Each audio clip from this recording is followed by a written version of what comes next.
విజయనగరం జిల్లా గజపతి నగరం మండలం సాలిపేట గ్రామంలో రైతులకు పట్టాదారు పాస్ పుస్తకాల పంపిణీ కార్యక్రమం నిర్వహించారు. మంత్రి కొండపల్లి శ్రీనివాస్ 442 మంది రైతులకు రాజముద్రతో కూడిన పట్టాదారు పాస్ పుస్తకాలను అందజేశారు. ఈ సందర్భంగా మంత్రి మాట్లాడుతూ గత ప్రభుత్వం రీసర్వే పేరుతో ప్రజల్లో గందరగోళం సృష్టించిందని విమర్శించారు. కూటమి ప్రభుత్వం మాత్రం హక్కుదారుల ఫోటోతో కూడిన పట్టాదారు పాస్ పుస్తకాలను అందజేసి భూ హక్కులకు భరోసా కల్పిస్తుందన్నారు. ప్రజల భద్రత, భూభద్రతే ప్రభుత్వ ప్రధాన లక్ష్యమని స్పష్టం చేశారు. రాష్ట్ర ఆర్థిక పరిస్థితి సర్వనాశనం చేసింది. ఇవాళ రాష్ట్రానికి ఎంత అన్యాయం చేసిందంటే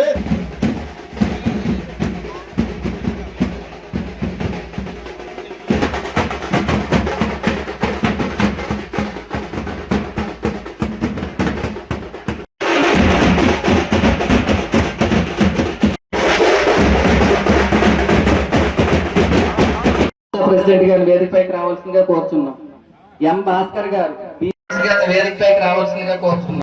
సాలిపేటలో రీసర్వే జరిగే విధానాన్ని, వచ్చిన పట్టాదారు పాస్ పుస్తకాలని గౌరవ మంత్రివర్యులు గారికి బ్రీఫ్ చేసి సాలిపేట గ్రామంలో రీసర్వే జరిగిన విధానాన్ని, వచ్చిన పట్టాదారు పాస్ పుస్తకాలని వాటి గురించి. అందరికీ నమస్కారం అండి.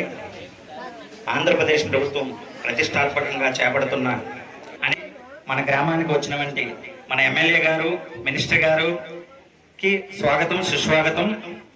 మన ఇప్పుడు ప్రభుత్వ రాజముద్రతో మీ ఇంటి వద్దకే వచ్చి మీ భూమిని, మీ హక్కుల కాబట్టి మీ ఇంటి దగ్గరికి వచ్చే గౌరవ మంత్రివర్యుల చేతుల మీదుగా మీ అందరికీ పట్టాదారు పాస్ పుస్తకాలు పంపిణీ చేయడం జరుగుతుంది.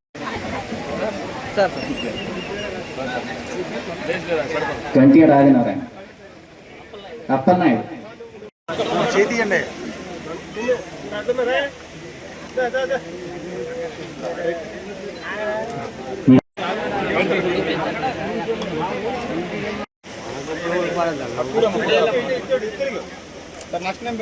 మహంత సన్యాసి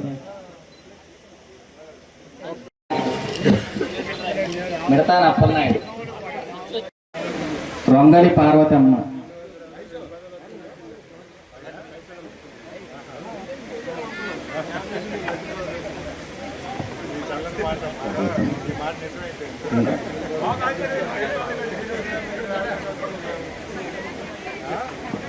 గంట్యాడ ఆదినారాయణ,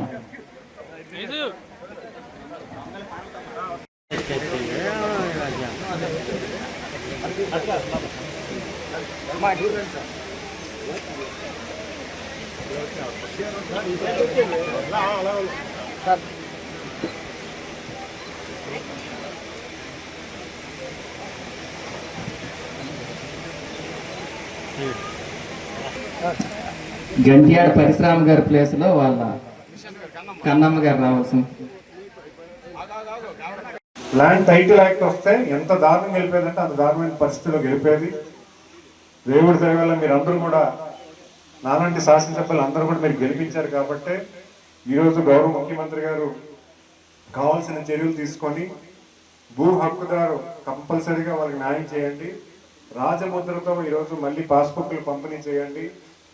ఏవైతే సర్వేలో రాళ్ళు ఉన్నాయో వాటిపైన ఉన్నటువంటి బొమ్మలన్నీ కూడా జరపమని చెప్పారు. అవన్నీ కూడా ఏ ప్రభుత్వం చేయలేనటువంటి పరిస్థితి ఈరోజు ఆ ప్రభుత్వం చేసింది. ఖచ్చితంగా గౌరవ ముఖ్యమంత్రి గారు దాన్ని కరెక్ట్ చేస్తూ, మరి ముఖ్యంగా నేనైతే గౌరవ ఎంఆర్ఓ గారికి ధన్యవాదాలు తెలియజేస్తున్నాను. పూర్వకంగా ఉన్నటువంటి గ్రామస్తులందరూ కూడా, వీళ్ళందరికీ కూడా వాళ్ళ భూమిని వాళ్ళకి అప్పగించే దశగా బాధ్యతగా చేసినందుకు ముఖ్యంగా రెవెన్యూ వ్యవస్థ అందరికీ కూడా నా ధన్యవాదాలు తెలియజేసుకుంటూ, మరి అలాగే ప్రతి గ్రామంలో గత ప్రభుత్వంలో ఇచ్చినటువంటి 21 గ్రామాల్లో ఉన్నటువంటి సమస్యలు కూడా మనం పరిష్కరించుకోవాలి.